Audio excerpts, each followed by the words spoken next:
Bonsoir à tous, bonsoir à toutes. Bonsoir, on va parler ce soir sur la paracha qu'on vient de lire ce Shabbat. Ça tombe bien qu'on se réunit pour le Hilul Nishmat, l'élévation de l'âme d'une mère, une femme, Rachel Bat Emuna, ainsi que pour Chana Bat Chaya, ainsi que tout celui qui... Je viens de dire. Oui, avec plaisir. Alors, tu sens. Ok, sauf que là, on va parler pour les femmes avec plaisir. C'est un cours qui est pour tous les juifs, pas de souci.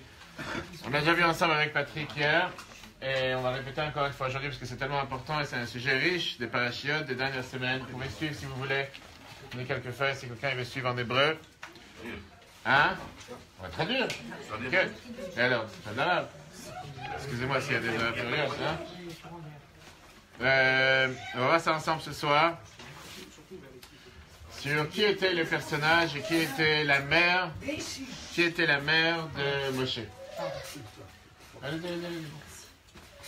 la mère de Moïse, qui était la mère de Moshe Rabbeinu. Comment se fait-il que la Torah ne nous parle pas du personnage, la Torah ne nous parle pas de la personne? Et au contraire, la Torah elle fait tout pour nous cacher, pour ne pas nous dire vraiment qui est cette personne.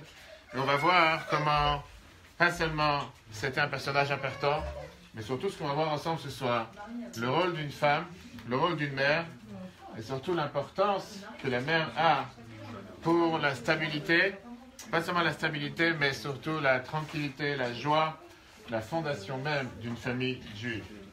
Alors pas seulement par rapport à donner, transmettre, mais l'état d'être d'une mère, d'une maman, comment elle se sent, comment elle est dans la famille. Ça a un impact sur elle-même, ça a un impact sur ses enfants, ça a un impact sur son mari. On va voir ensemble vraiment le point important. De tout ça, que ce soit pour l'élévation de l'âme, de tout ce qu'on a mentionné, vous voulez pas vous asseoir? Vous allez rester comme ça pendant 1 heure? Oui. D'accord. Ok, il n'y a pas de souci. Hein? Ok. Comme l'a dit tout à l'heure, en général, on sait que la Torah nous dit que l'importance qu'une maman est là pour les enfants, c'est ça comme une mesure. Enfin, ça ne veut pas dire que le père n'a pas d'importance, mais sûr que le père a aussi d'importance. Mais on sait très bien que la mère, surtout les premiers moments après la naissance, c'est important que l'enfant il soit prêt. On sait qu'un enfant prend les traits de caractère de sa mère. On sait qu'un enfant il reçoit sa stabilité, sa communication, sa confiance, ce qu'on appelle aussi juste être présent, être joyeux, être heureux. Tout ça il le reçoit de sa mère et quand on parle dans la spiritualité, la crainte de Dieu, la Torah, les mitzvahs, ça ne veut pas dire que le père n'est pour rien. Mais la Torah considère, non, pas se sentir exclu, mais la Torah considère que la mère a un rôle majeur, comme on va tout de suite voir. Un deuxième point qu'on va voir ensemble, c'est qu'en général, les enfants ne font pas ce que les parents leur disent de faire, mais les enfants, en général, font beaucoup plus que ce qu'ils observent les parents faire. On peut parfois avoir des parents qui disent aux enfants de faire une chose, mais quand les parents agissent et les enfants observent, même si on pense que parfois les enfants ils sont en bas âge et pas forcément ils observent, on se trompe. En réalité, même depuis le plus bas âge, ils observent, ils analysent et après, des années plus tard, on voit comment eux-mêmes ils mettent ça en application, pas parce que leurs parents leur ont dit, mais parce que les parents ont fait. On va voir ensemble tout au début 2 lettres qu'on avait écrites sur le rôle important qu'une maman, qu'une femme, qu'une mère a sur la stabilité de tout le foyer. Pas seulement elle-même, pas seulement son mari, mais les enfants et toute la famille en général. La première lettre. La Bible écrit « D'où c'est connu Ora Toratenu Torah Traim ». C'est connu l'enseignement qu'on apprend de la Torah, une Torah de vie. Adam liyot besimcha u'tuv levav. Qu'un être humain doit toujours être joyeux et heureux, quoi qu'il arrive. Personne n'a dit que c'est facile. La vie sur Terre n'est pas facile. On veut tous vivre sur la planète Mars. La vie sur Terre n'est pas facile. Mais on doit, la Torah elle dit, comme quoi, encore une fois, c'est l'enseignement que la Torah nous dit, qu'on doit être avec une attitude joyeuse, une attitude positive. La vie termine. Mikol Shken a plus forte raison. Shetzarich liot ken, que ça doit être une telle chose. Benogea laïcha, en rapport avec une femme, à Keret Habayit, la maîtresse de maison. La vie termine avec une phrase très forte. Le Kanir et le Mouchash, comme on voit clairement. Chez Matzav Ruach Babayit, que l'atmosphère et l'humeur qu'il y a dans la maison, Taloui Matzav Ruach Haisha. Ça dépend de l'humeur et la situation mentale et la manière comment la femme se comporte. Si une femme est heureuse dans la maison c'est une atmosphère heureuse et joyeuse. Si une femme n'est pas heureuse, automatiquement la maison n'est pas heureuse. Et avec ça, beaucoup d'autres détails. Ça, c'est une lettre que la Bible écrit dans le volume 17 des God Kodesh, chapitre 1. Dans le volume 14, page 278, la Bible écrit la chose suivante. B'mash ekotevet, ça que tu écris chez les permis matzevai, que parfois tu es triste. En zematim leora toraten, c'est pas ajustable, ce n'est pas adapté à l'enseignement de la Torah. Ivdu et Hashem et Simcha, qu'il faut servir Dieu avec la joie. Et là, la Bible termine avec une phrase importante. Vers la Isha et sur la femme, chez Em la Eladim, qui est une mère d'enfants, ou Baal Tabaïd, maîtresse de maison, Linog Bedarech HaTorah. Elle doit se comporter avec la manière comment la Torah l'attend d'elle. Et là, la Bible termine encore une fois avec une phrase importante. Parce que grâce à ça, Mitosaf s'est rajouté, Bibriut Abal, dans la santé du mari, à Eladim, les enfants, vers Isha Atzma et la femme elle-même. Il est en train de dire que si une femme est heureuse, si une femme est contente, et si une femme est épanouie, si une femme mêlée avec tout son être, tout va bien pour elle, toute la maison va bien. Pour le mari, ça va bien. Pour les enfants, ça va bien. Et comme on sait ce qu'on a l'habitude de dire tous les matins dans la prière, Miklal En, attachement à la. Que du oui, on comprend le non. Que quand malheureusement une maman ne va pas bien, c'est toute la maison qui va pas bien. Ça n'existe pas de dire que la maman va pas bien, mais tout le reste fonctionne. Comme je dis justement dans le cours, que pas mal de fois, quand je parle avec des jeunes couples, il y a des maris qui ne comprennent pas qu'en investissant dans sa femme, en s'assurant que sa femme est heureuse, automatiquement c'est toute la maison qui marchera comme il faut. Quand quelqu'un il pense non, si la femme est malheureuse, si la femme n'est pas en bonne santé, si la femme il y a quelque chose qui ne va pas, c'est pas grave, on se débrouillera sans, on se débrouillera pas sans. La Torah considère que la femme est considérée, tu peux venir. La Torah considère que la femme est appelée à Keret Habayit, le pilier de la maison. Et là on voit parmi ces deux lettres qu'on vient de lire, que la Bible nous mentionne clairement comme quoi toute la maison, tout le foyer dépend du bien-être de la femme. Donc, si quelqu'un, en 2 mots, il veut avoir un foyer correct, si quelqu'un il veut pouvoir être tranquille et vivre comme il faut, avec une bonne atmosphère, avec une bonne enthousiasme, avec une bonne humeur, il doit s'assurer que tout marche bien pour sa femme. Ça, c'est le point numéro 1. Pourquoi on parle de ça ce soir? C'est comme on l'a dit tout à l'heure. Mis à part le fait que la femme est le pilier de la maison, mis à part le fait qu'elle influence énormément sur la manière de qu'est-ce qui se passe dans la maison, on va voir ici que le personnage le plus important de la Torah, qui est considéré comme Moshe, qu'on a connu, on a fait connaissance avec lui la semaine dernière dans la paracha Shemot. Jusqu'à présent, jusqu'à ce qu'on a lu hier, Shabbat, personne ne nous dit qui étaient ses parents. La Torah fait tout pour ne pas parler de ses parents ouvertement. Elle nous dit qui ils étaient, mais elle ne nous dit pas comment ils s'appelaient. Pas seulement la Torah ne nous dit pas clairement. On va voir que, apparemment, quand on analyse, et ce qu'on va faire ensemble ce soir, qui était le père et surtout la mère de Moshe, c'était une femme qui était étrange, c'était une femme qui était énormément âgée, une femme qui était stérile, une femme qui n'était pas censée en tout cas avoir cet enfant. Et à la rigueur, on peut dire que Moshe est né presque par accident. Il n'aurait pas dû naître. Si on pense un instant à la naissance de Moshe, comment Moshe il est né, grâce au sort d'une fille juive de 6 ans qui s'est mêlée dans le rôle de ses parents divorcés, qui a fait en sorte qu'aujourd'hui nous sommes tous ici présents. C'est-à-dire que s'il n'y aurait pas eu cette fille de 6 ans, aujourd'hui on n'aurait pas été là. Donc tout le sort du peuple juif dépend de cette fille qui était Myriam. On va tout de suite voir les histoires. Pas seulement de cette fille Myriam, mais de sa mère, qui était une femme énormément âgée. Et la Torah n'en fait pas un monde. On va rentrer tout de suite dans les détails, étape par étape. Ce qui nous dérange, c'est que le père de Moshe était quand même quelqu'un qui était considéré très important. Ce n'était pas juste parce que c'était le père de Moshe.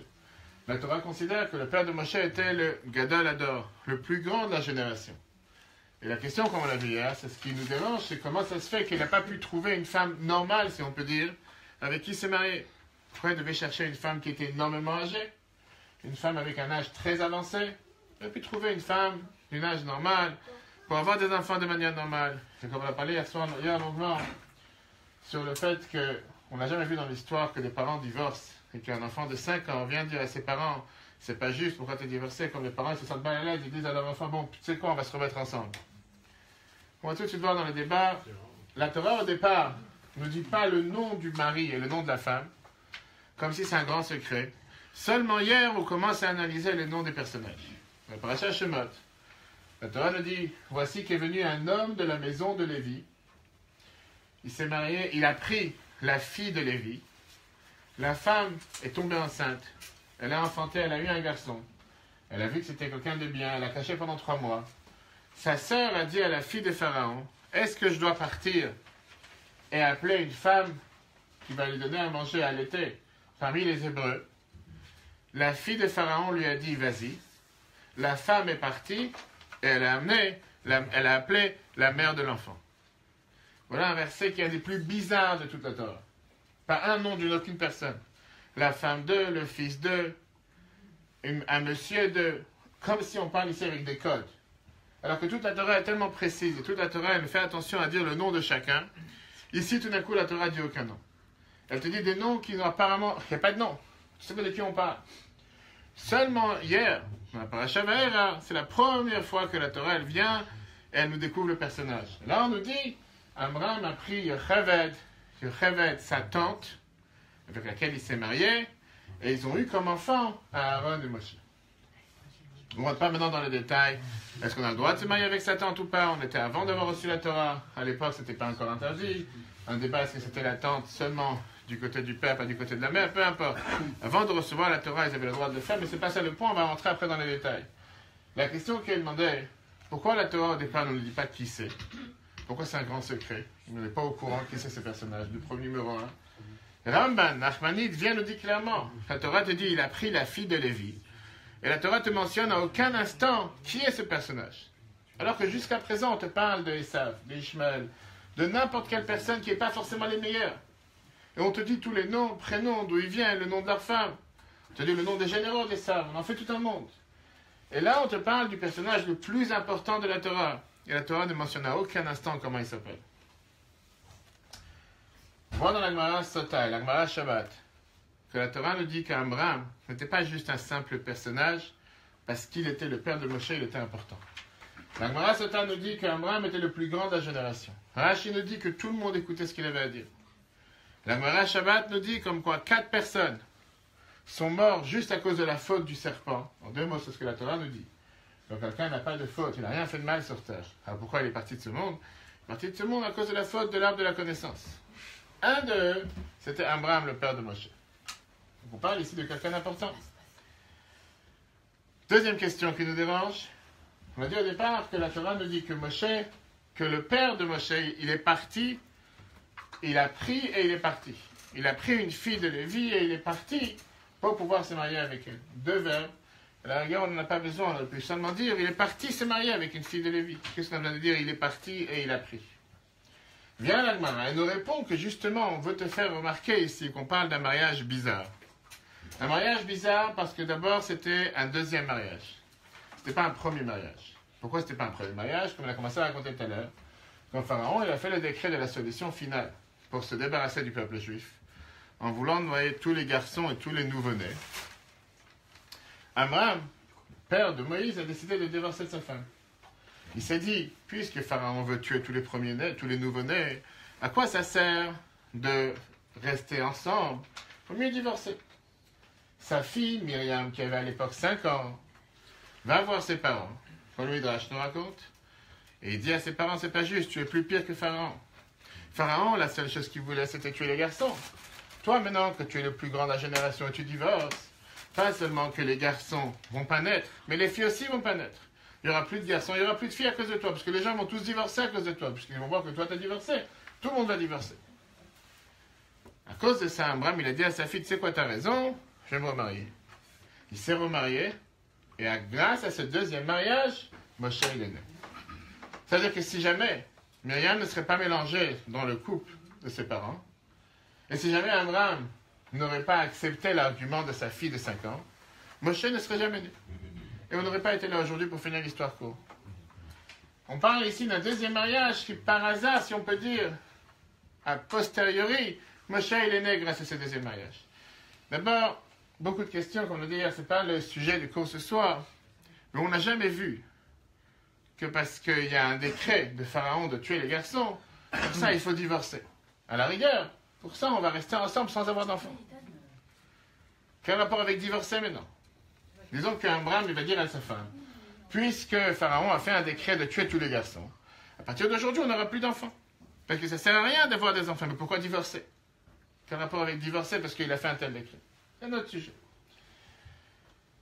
Le Abarbanel, qui est un des commentateurs de la Torah, ancien ministre des Finances en Espagne, il vient et nous dit ici que la Torah veut te faire remarquer comme quoi c'était un mariage totalement illogique, surnaturel.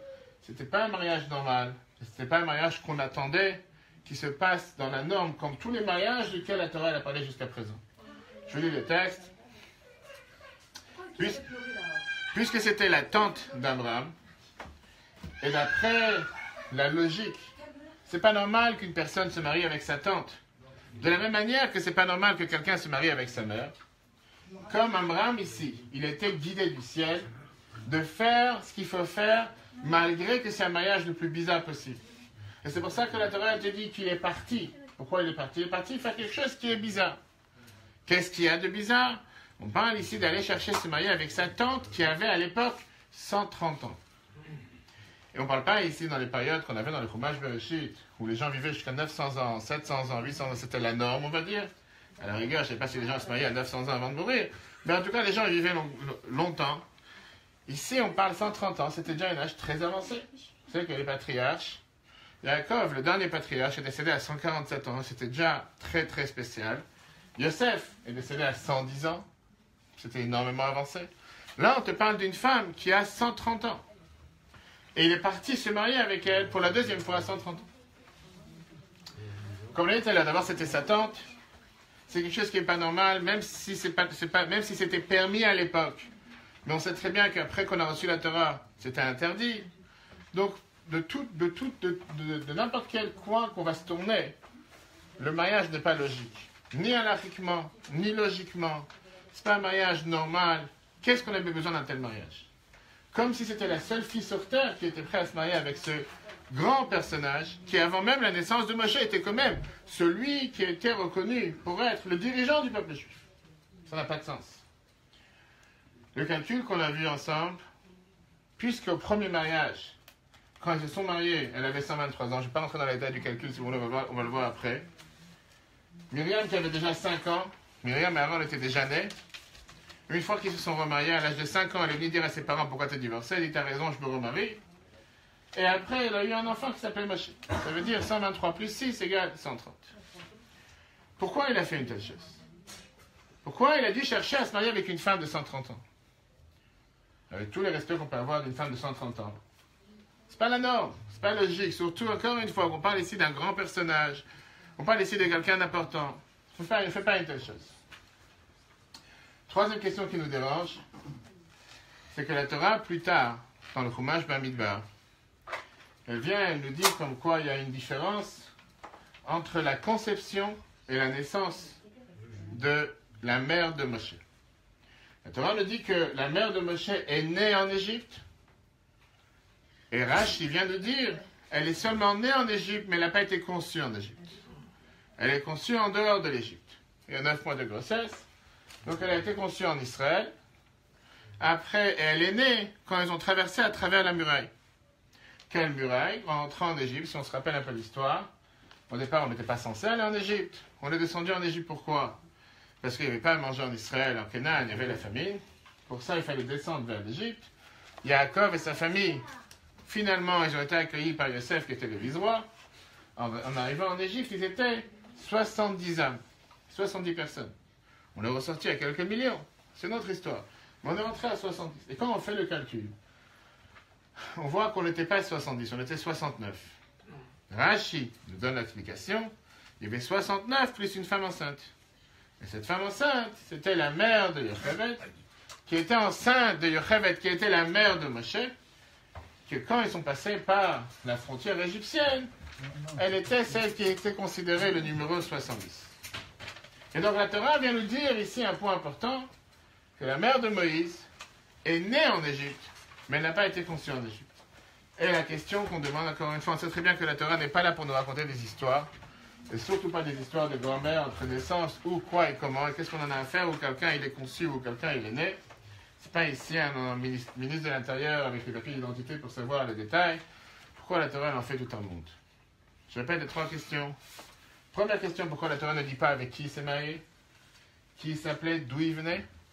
Deuxièmement, pourquoi il a cherché à avoir affaire avec une telle femme. On ne sait pas encore qui était cette femme de particulier. On sait que lui, c'était quelqu'un de particulier, mais cette femme, la seule chose qu'elle a de particulier, c'est qu'elle a 130 ans et qu'elle était stérile. La Torah nous dit que Dieu il a fait en sorte qu'à 130 ans, elle a recommencé à devenir jeune en ayant les règles et les cycles pour pouvoir avoir un enfant, parce que ce n'est pas quelque chose de normal d'avoir un enfant à 130 ans. La seule personne que la Torah elle en a fait un monde, du fait qu'elle a un enfant à un âge avancé, c'était Sarah. Sarah à quel âge? 90. Abraham, elle avait 99. Et déjà, la Torah, elle en fait un monde. Sarah, qui était déjà vieille, qui ne devait pas avoir d'enfant, à l'âge de 90, elle a déjà eu un enfant. Là, on en fait un monde. Là, tu parles d'une femme qui a 130 ans, on n'en fait pas un monde. C'est comme si c'est tout à fait normal. Et troisième question qu'on a demandé, quelle différence? Où elle a été conçue, où elle est née? Alors, ce qu'on va voir ensemble ce soir, très très riche, comprendre pourquoi la Torah, elle en fait tout un monde autour des parents de Moshe, et pourquoi il fallait forcément avoir affaire avec une personne qui d'un côté est née en Égypte, n'est pas conçue en Égypte. Il fallait trouver comme si c'est la seule femme sur terre qui était prête à se marier avec lui. Et que de cette alliance, on a eu celui qui est devenu le libérateur du peuple juif. On va parler de ça hier. Plein de fois, il y a des versets dans la Torah que quand on les lit, au premier abord, on ne fait pas attention. C'est encore un verset, c'est encore une histoire. Et on le répète chaque année, j'allais dire presque bêtement, sans réfléchir, sans se poser de questions. Mais le Rabbi nous fait remarquer à chaque fois que quand on réfléchit un instant, on voit toute la profondeur qu'il y a à l'intérieur. Et si la Torah nous raconte une histoire, c'est pas juste pour nous dire encore un verset, mais il y a un sens, c'est un enseignement pour chacun d'entre nous. Un point important, comme on l'a dit tout à l'heure, c'était qui est ce personnage qui a fait ensemble que le couple s'est remarié. Je ne sais pas si aujourd'hui ça existe. Un divorce dans lequel un enfant de 5 ans vient parler avec ses parents et leur dit c'est pas normal, pourquoi vous avez divorcé, à cause de vous il y aura telle et telle chose, et les parents disent bah, si c'est comme ça, on se remarie. Je ne connais pas. Peut-être que ça existe, je ne sais pas. En tout cas, c'est quelque chose qui n'est pas normal.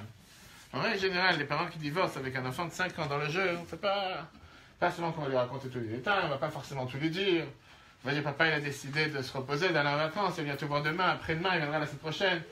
Et on le balance comme un sac de pommes de terre entre une semaine, 2 semaines, chez l'un, chez l'autre, et on ne pose pas de questions. Et c'est pas lui qui va faire en sorte qu'on va se remettre ensemble. Là, la Torah nous dit qu'il y a ici quelque chose de beaucoup plus profond avec cette fille de 5 ans. Parce que le fait qu'Abraham et Yocheved ont décidé de divorcer, comme on l'a dit tout à l'heure, pourquoi? À cause du décret de Pharaon. Ils se sont dit que maintenant qu'on vit dans une période si mauvaise, il n'y a aucune raison d'avoir encore un enfant sur terre.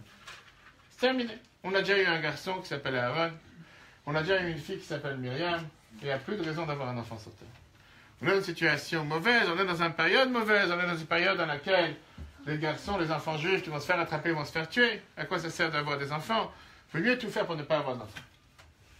Et comme on l'a dit tout à l'heure, grâce à Myriam, ils se sont remariés et ils ont donné naissance à Moshe.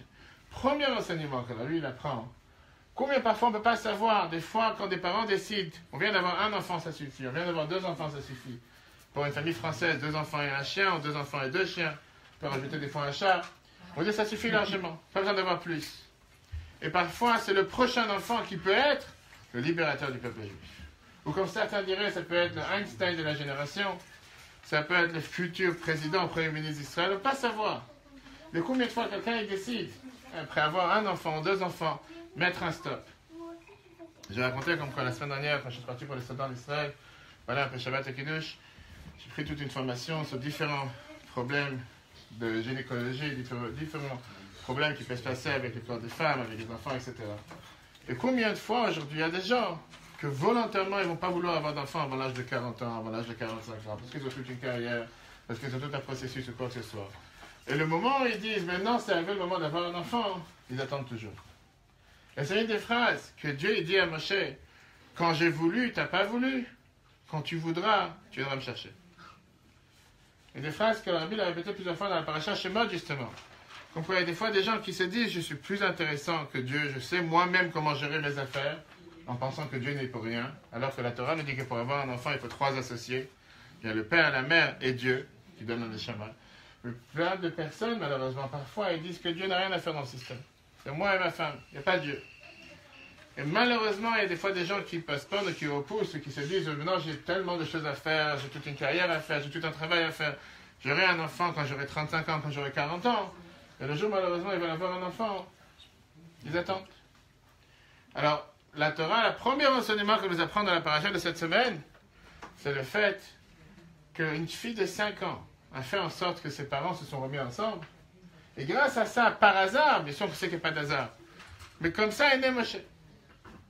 Et si jamais ils ne seraient pas remis ensemble, parce qu'ils seraient dit, on a déjà eu un garçon et une fille, ça suffit largement, on n'a pas besoin d'avoir un autre enfant, Moshe ne serait jamais né. Je dis, tu as remonté les détails, une histoire qui s'est passée des dizaines. La semaine dernière, on était avec les soldats, on était avec une centaine de soldats à Jérusalem. C'était merveilleux, celui qui avait les photos et les vidéos. Je peux s'imaginer la providence divine et combien de fois des choses qu'on pense qui n'ont aucun impact sur qui que ce soit. Et Dieu il fait en sorte que des fois, 20 ans plus tard, ça a un changement majeur pour sauver la vie d'une autre personne. Voilà l'histoire qui est racontée par la personne elle-même. Elle s'appelle Yehudit Jeffrey, qui est une femme qui a une pharmacienne à Kiryat Malachi. Pharmacie. Si quelqu'un y veut, il peut aller la rencontrer, elle existe, la pharmacie est toujours ouverte, il peut parler avec la personne. Et elle essaie de convaincre des femmes d'avoir des enfants. Elle est pharmacienne et de ne pas faire des avortements ou de ne pas utiliser de contraception. Elle raconte cette histoire qu'il y a quelques années, il y a plusieurs années, une jeune femme est venue la voir à la pharmacie avec une prescription pour des contraceptions. Pourquoi? Parce qu'elle avait déjà 3 filles. Et elle s'est dit, elle n'a pas envie de tomber enceinte et d'avoir une 4e fille. Elle pensait, comme beaucoup de Sfaradim qui m'excusent, qu'une fille c'est un malheur, et que seulement quand on a un garçon, ça vaut la peine de dire Mazel Tov. Mais que dès qu'on a une fille, il faut dire, bon, le prochain, ce sera un garçon. Je vous parle d'expérience. Il y a des gens comme ça qui pensent que quand quelqu'un il a une fille, il ne faut pas lui souhaiter Mazel Tov. Bon, le prochain, le prochain. Et là, qu'est-ce qui vient de se passer avec 9 mois de grossesse et avec un accouchement? C'est pas grave, le prochain. Ça, c'est une parenthèse. En tout cas, donc elle s'est dit, j'ai déjà eu 3 filles, j'ai pas envie d'avoir une 4e fille. Elle s'est dit, certainement, je suis fait que pour avoir des filles. Prends des contraceptions, merci, au revoir. La pharmacienne parle avec cette femme. Et elle lui dit, quel est le grand problème? D'abord, une fille, c'est pas un malheur. Et deuxièmement, si jamais Dieu va te maudire et tu auras une 4e fille, moi, je la prends à ma charge. Laisse-moi avoir cette fille, je vais l'adopter. Je la prendrai pour moi. Si c'est ça tout ton problème, moi, je vais prendre cette fille. Ok, elle a convaincu. À ce moment-là, la pharmacie et les personnes ont essayé de s'asseoir et d'écrire une lettre de demande de bénédiction au rabbi pour que si jamais elle tombe enceinte, que ce soit ce que la femme désire, les anciens la 25. Ils se sont séparés, ils n'ont pas parlé ensemble pendant des mois et des années. Il passe 20 ans. Et une femme rentre à la pharmacie. Elle dit qu'elle voudrait avoir sa prescription, son ordonnance, rapide, sans faire passer le tour, la queue, etc. Elle dit, je m'excuse parce que je dois envoyer un diplôme que j'ai reçu à la maison, un diplôme d'honneur, pour mon fils qui est un soldat qui sert, il est basé à Hebron. Pourquoi il a reçu un diplôme? Parce qu'il a sauvé il y a quelque temps un jeune homme qui apprend à la yeshiva à Chevi Hebron. Il a été poignardé par une terroriste palestinienne. Lui, il a réussi à lui enlever le couteau du dos. Et comme il a sauvé, donc aujourd'hui l'armée lui a envoyé un diplôme de remerciement à la maison. J'ai reçu le diplôme et je voudrais lui envoyer par la poste, je me dépêche avant que la poste se le ferme, donc donnez-moi mon ordonnance rapidement. La pharmacienne qui la regarde, sur le moment, elle congèle sur place, elle ne sait pas quoi dire. Elle dit, tu sais quoi, il y a quelque temps, il y a mon fils qui était à la yeshiva à Chevi Hebron. Et lui, il a été poignardé par une terroriste palestinienne et un soldat l'a sauvé. Peut-être que c'est ton fils qui est venu sauver mon fils. Parce qu'il n'y a pas 36 histoires pareilles. Pas tous les jours que ça arrive une histoire pareille. Et les femmes, elles ont commencé à se parler avec plusieurs détails ensemble. Et elles se sont rendues compte qu'on parle exactement du même cas. Que c'est effectivement le fils de la pharmacienne qui a été poignardé. Et le fils de madame qui a sauvé ce fils de la pharmacienne. Et là, la femme, elle a dit, il faut que tu saches une chose. Qu'en vérité, mon fils, c'est aussi ton fils. Elle dit, pourquoi tu dis ça? Elle rappelle comme quoi, il y a 20 ans en arrière, c'est toi qui m'as convaincu de ne pas prendre des contraceptions pour que je t'ai venu chercher.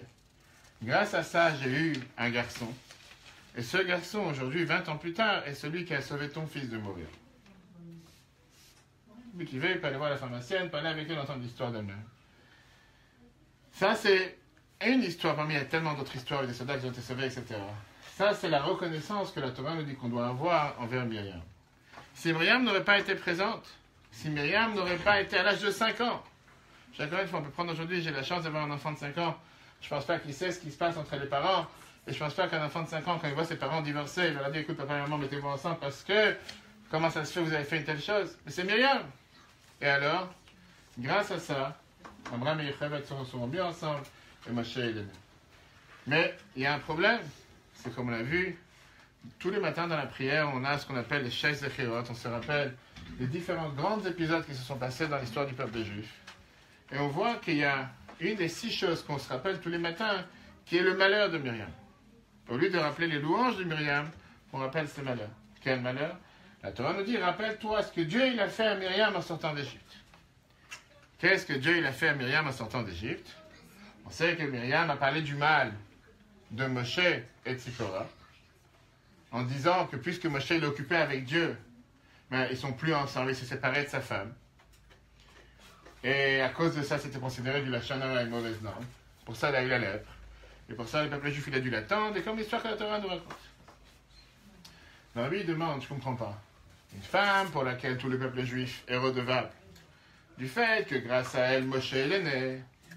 Nous, on la rappelle avec pas forcément de la gloire, tous les matins, en disant, rappelle-toi qu'est-ce qu'elle a fait en sortant d'Égypte, qu'elle a eu une mauvaise langue, et Dieu il a puni. Ça, c'est une manière de se rappeler de quelqu'un qui a sauvé tout le peuple juif, que grâce à elle, Moshe est né. Ça n'a pas de sens. Et comme on a l'habitude avec la Chassidut, le Rabbi renverse l'histoire à 180 degrés. Le Rabbi vient et nous montre comme quoi en réalité, c'est pas qu'on est en train de se rappeler du malheur de Myriam, mais on se rappelle du bonheur de Myriam. Pourquoi? La Torah vient nous dire comme quoi Myriam, elle a su agir au bon moment, au bon instant. Pas seulement quand elle avait 5 ans, mais même avec son frère. Pourquoi ça l'a tellement dérangé que Moshe s'est séparé de sa femme?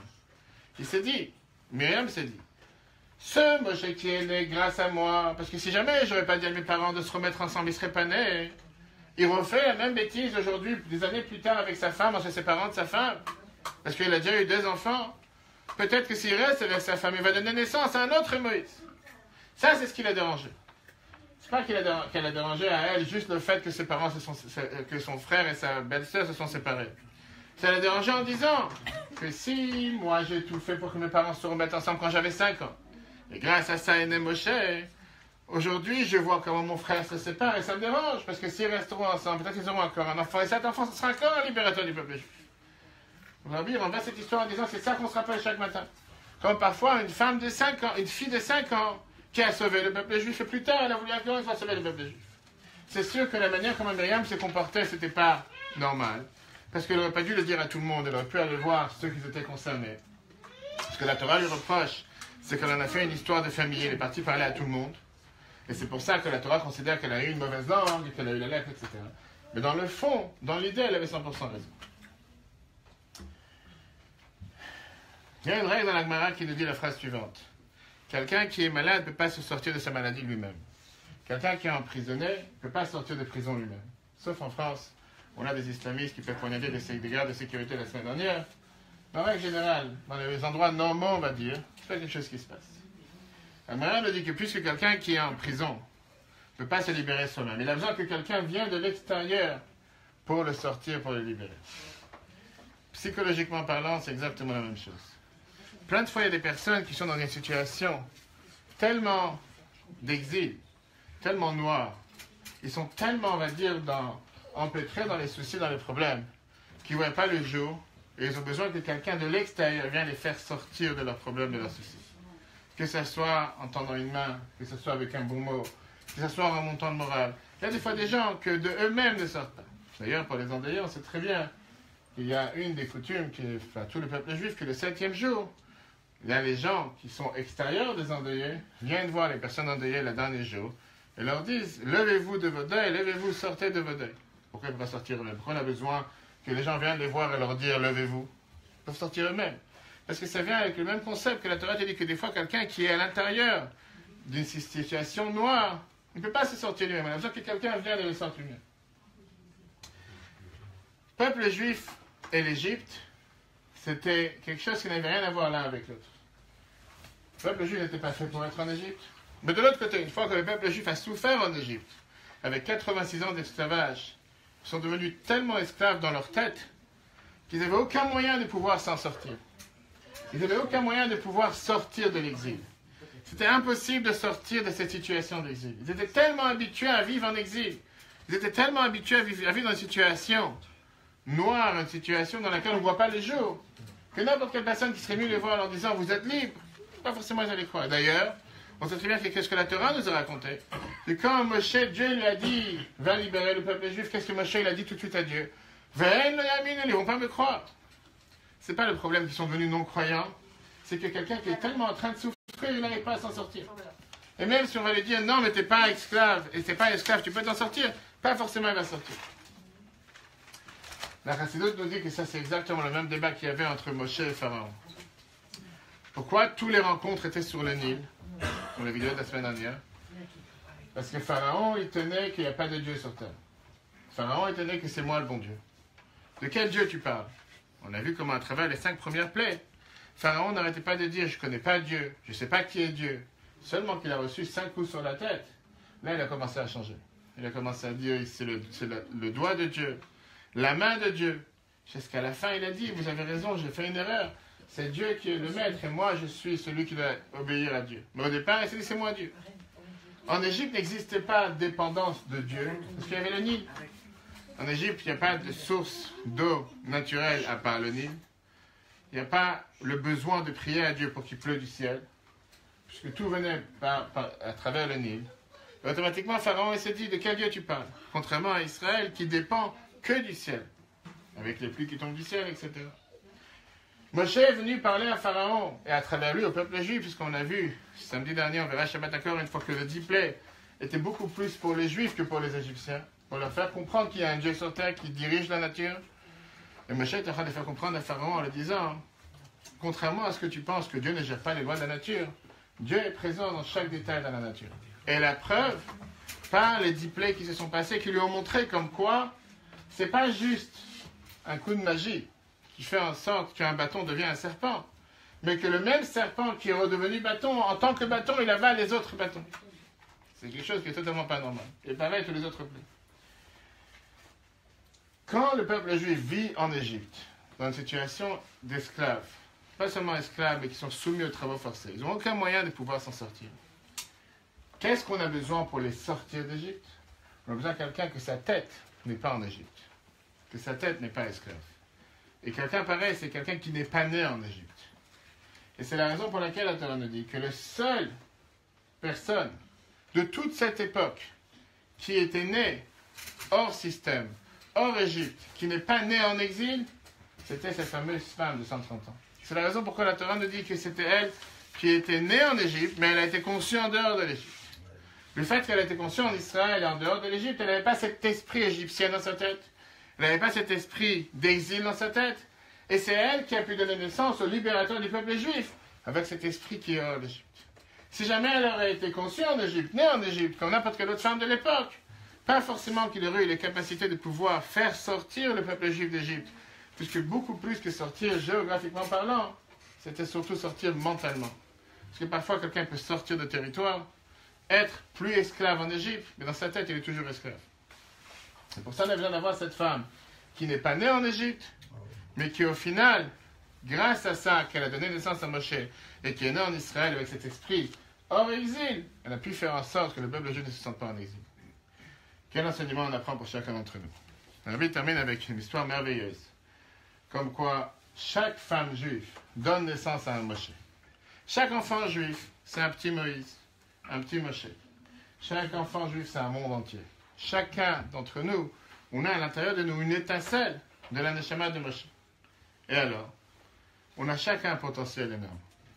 Tu peux avoir une mère qui regarde sur son enfant en disant « Oui, le malheureux, il est dans une telle situation, dans une telle époque, dans un tel endroit. S'il serait né il y a 100 ans, il y a 200 ans, s'il aurait été dans une telle famille, dans un tel endroit, dans un tel milieu, va savoir comment le monde aurait été différent. » Ici, on parle de Yocheved, qui a 130 ans.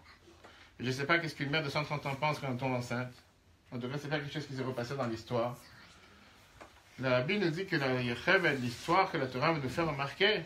C'est comment chacun de nous doit agir au moment où nous sommes avec le meilleur de ses capacités. Et particulièrement pour une femme juive, particulièrement pour une mère juive.